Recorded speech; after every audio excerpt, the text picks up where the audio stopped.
Hi Purna, hi Richa. Welcome to Painkiller. Thank you. I'm so glad to be interviewing you guys because it was just 2 days back that I got to binge watch the entire series. Oh, And I great. think it's safe to say that your Indian fans are going to go ballistic for this season as well.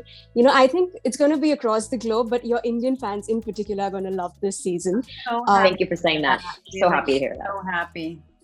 the first question that I wanted to ask you guys is I think one of the best moments of this season is Paxton gets his own, celebrity narrator. If you guys had like a dream choice of a celebrity narrator to narrate your episode for you, who would it be and why? Well, we both have the same answer. It's Mindy Kaling for both of us. So you guys are going to be battling for Mindy Kaling. We'll be fighting over her, basically. He'll have to do a dual voiceover. We'll have to have a Nalini Kamala episode. For me, I just feel like Mindy, like she's her sense of humor is so ridiculously funny. Her delivery is so funny. And she's so opposite to Nalini, but has such great insight into who she is. I think she'd be just fantastic. And I would choose her for all the same reasons. If there is a heated debate in the Never Have I Ever universe, besides Team Paxton or Team Ben, it's Thank the you. way Devi, it's the way Devi handles grief. In the sense that for some, it's very relatable, but there are some who would also find it problematic. And as actors who play characters that are closest to Devi, what is your stance on the way she handles grief? Expression of grief is also very cultural. And where we come from, being angry is it's a hard thing to express. Us South Asian women are told to just bottle it up, keep it down. Don't bring that rage anywhere near us. We're not allowed to express that emotion. And to see a South Asian woman so freely expressing her rage can be jarring to many.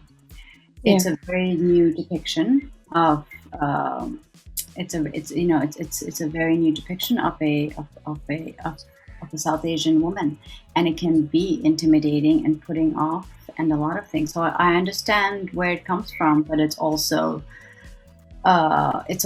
very refreshing because Richa says this a lot. I'm just gonna take a little bit from you, but I think Devi allows us to find our voice and our rage, which is much needed in today's world.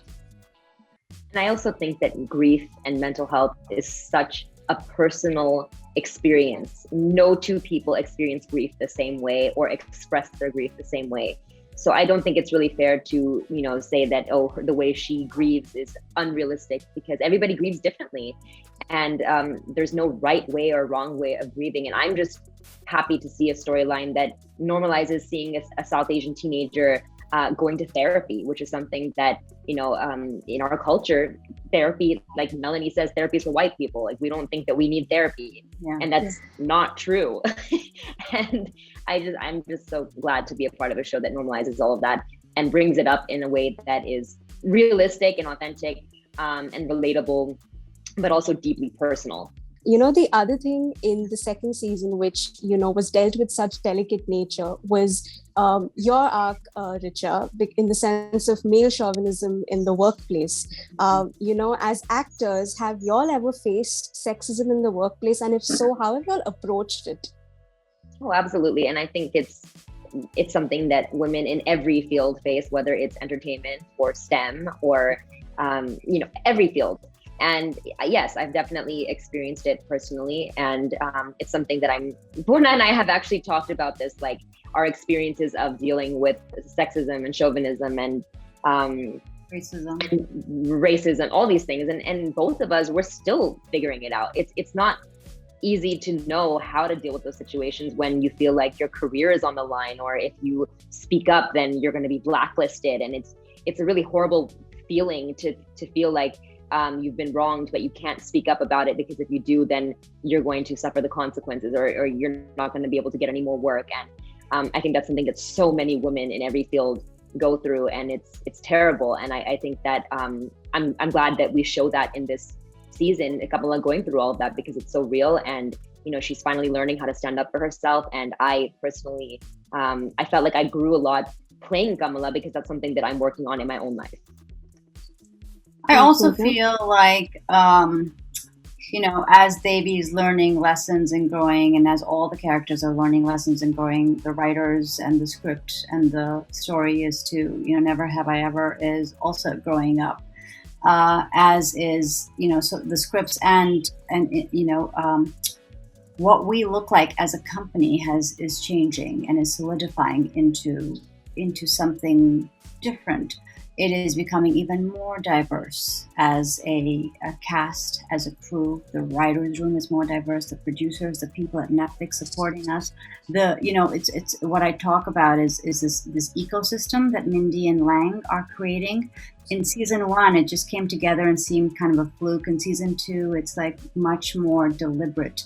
This very radical diversity that penetrates every department and it touches, goes from what's in front of the camera to all the way to the top, way behind the camera. So it's a very deliberate coming together of different types of people to tell the most authentic story. And within that, I am telling you, especially season 2 is the most non-toxic environment I have ever been in, and it is a very deliberate creation of weeding out people that just didn't work and keeping and a lot of women.